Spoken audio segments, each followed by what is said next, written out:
Ndabaramukije mwese abariko baradukurikirana, mbahaye ikaze muri kino kiganiro cacu ukwizera guhindura ibihe. Uyu munsi tukaba tuja gusangira amajambo meza cane ashingiye kw'ijambo rivuga ngo umuvyeyi wa twese. Mu buzima bwacu bwa misi yose abantu twese tuja tugira abavyeyi. Umuntu ushobora kumwita umuvyeyi mu gihe ari we yakwibarutse, canke mu gihe akoze ibikorwa vya kivyeyi ku buzima bwawe.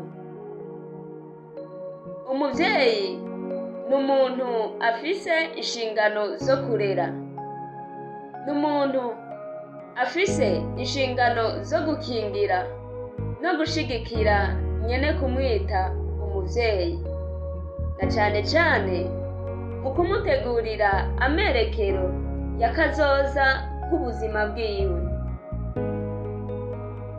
Umuvyeyi ni umuntu ajejwe amabanga ahambaye cane mu ruhara rwa nyene kumwita umuvyeyi.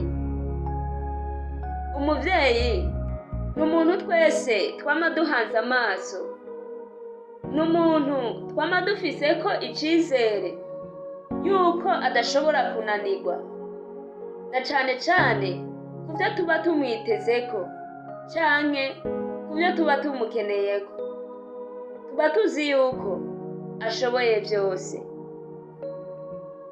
Ariko rero aba bavyeyi bacu bo mw'isi hari igihe bishika bakananirwa, hari igihe bishika ntibashobore kuzuza inshingano z'ivyo tuba tubakeneyeko vyose.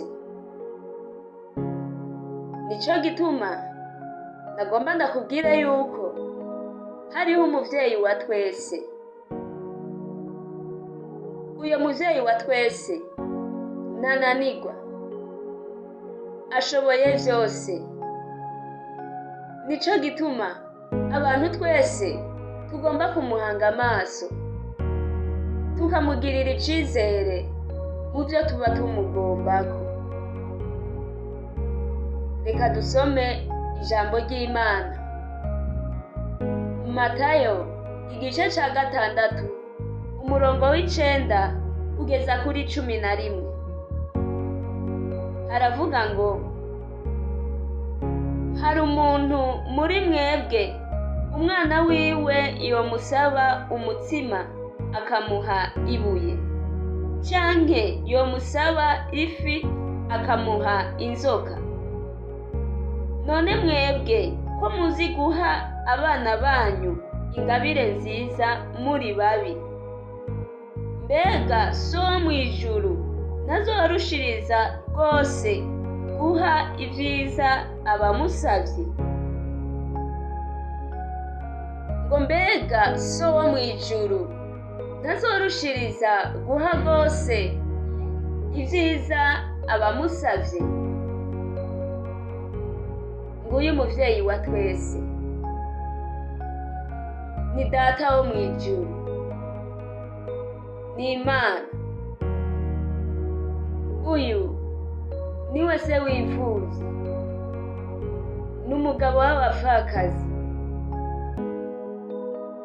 Tumugirire icizere, kuko uyu afise amabanga ahambaye mu buzima bwacu. Uyu muvyeyi Data wa twese niwe adutegurira amerekero y'akazoza k'ubuzima bwacu. Tumugirire icizere, tumuhange amaso, ntiwangaze umutima, ntute umutwe, ntuje kure cane mu vyiyumviro. Urafise Data, urafise Papa. Mu Bikorinto ba kabiri igice ca 6 umurongo wa 18 niho havuga ngo kandi nzobabera so namwe muzombera abahungu n'abakobwa, niko Uhoraho ashobora byose agize. Ngo azotubera papa, ngo natwe tuzomubera abahungu n'abakobwa. Urafise papa, urafise data. Uyu ni umuvyeyi wacu, ngo ashoboye byose. Umwizere, umuhanga amaso, ntiwihebure. Urafise data. We wumvise aya majambo, umenye neza yuko ufise umuvyeyi ashobora byose. Ubandanye kunezerererwa ibi biganiro byacu, wibuke no kubisangiza abandi. Murakoze.